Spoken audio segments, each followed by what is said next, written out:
په ورځ د قیامت چې د الله په دربار کې مونږ ودرېږو الہ العالمین زمونږ نه تپوس وکړي ته په درس و تدریس باندې تا صرف اکتفا کړې وه والله العظیم زما په لاس کې د الله کتاب دی که صرف په دې عذر باندې د الله په دربار کې بچ شو اے بزدلو ستاسو سترګې د یخې نشي جهاد په میدان جنگ کې مرګ متعین او ټاکلی شوی نه دی مرګ چې چاله راځي بسترې باندې هم راځي خو مرګ هغه مرګ خوند کوي چې په سنګر یا په مورچل وي ورک دي شي هغه مرګ چې بستر په لنګر وي په ورځ د قیامت چې د الله په دربار کې مونږ ودرېږو الہ العالمین زمونږ نه تپوس وکړي زما محمد رسول الله په بدر کې ولاړو په احد کې ولاړ دی په احزاب کې ولاړو په خپل باندې نبی علیه الصلاۃ والسلام په خیبر کې کمان کوي مکه په خپل باندې پته کوي نبی علیه الصلاۃ والسلام نه ستاسو ولدي تعلیم افضل او بهتر دی آیا زما په مظلومانو باندې ظلم کېدلو زما جماعتونه بمباری کېدل زما مدرسې ورانېدلې زما مظلومانې زنانه په جیل کې پرتې وې آخر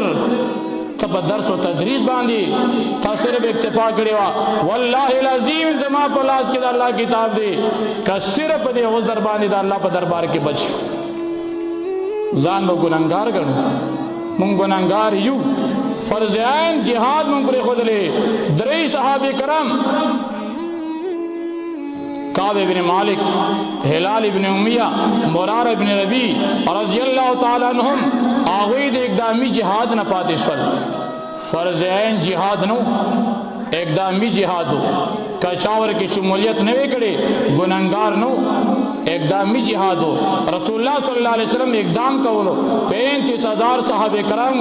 800 میل سفر دے تبوک میدان روان دے خودری صحابہ کرام پاتے شول داغوی چوزر نو محمد رسول اللہ صلی اللہ علیہ وسلم داغوینا 50 ورزی بائی کاٹو کرلو نبا ورسر خبری کوئے نبا آغوی سره لین دین کوي نبا ورسره تعلقات ساتي کچره محمد رسول الله صلی الله علیه وسلم په حوض کوثر باندې ولاړ وي مونږ علما مونږ طلبا مونږ مليان مونږ تبلیغی دعوت والا خلق مونږه تنظیمونو مذهبي علاکار خلق په محمد رسول الله صلی الله علیه وسلم باندې ورسو رسول الله صلی الله علیه وسلم به موږ نه مخ ناړوي چې په مدینه کې د درې صحابه کرامو نه چې کله جماعت را نوځي دا غوی نه مخ اړوي هغه جهاد پر خود لري موږ د مسلمانانو حمایت نه کړي موږ چرته جهاد بیان نه کړي صرف د جیل او د قتل نه یریګو الہ العالمین په دربار کې ولې مجرمان بنو محمد رسول الله صلی الله علیه وسلم به موږ نه مخ ناړوي آیا به دې ګناګار نه یو آیا قتل آیا مرګ زموږ لپاره مقرر متعین لري آیا د جهاد او بیان باندې موږ له مرګ راځي خالد ابن ولید رضی الله تعالی عنہ په خپل بسترې باندې مري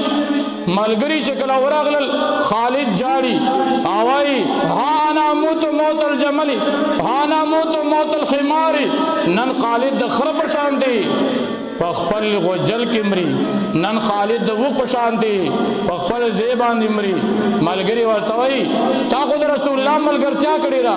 رسول الله خو ستانه راضی ته لري وای نجی زب میدان جهاد کې نیم شهید شوی زما بدن وګوره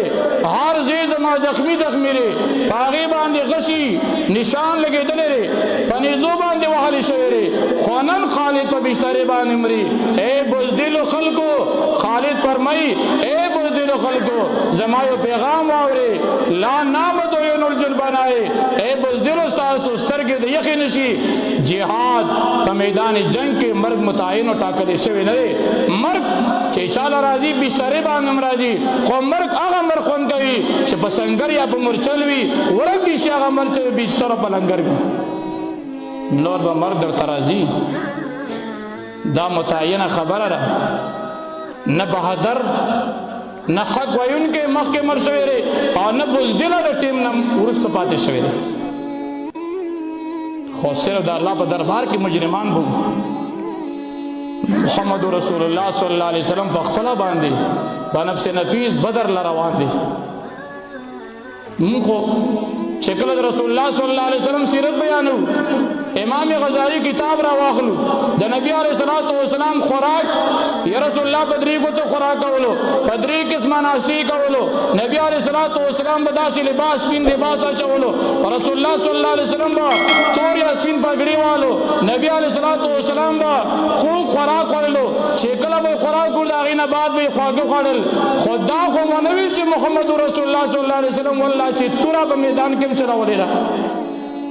آیا دا رسول الله سیرت نری آیا دا رسول الله کردار نری آیا دا رسول الله تاریخ نری آیا دا رسول الله اخلاق نری آیا جهاد رسول الله صلی الله علیه وسلم سنت طریقه نرا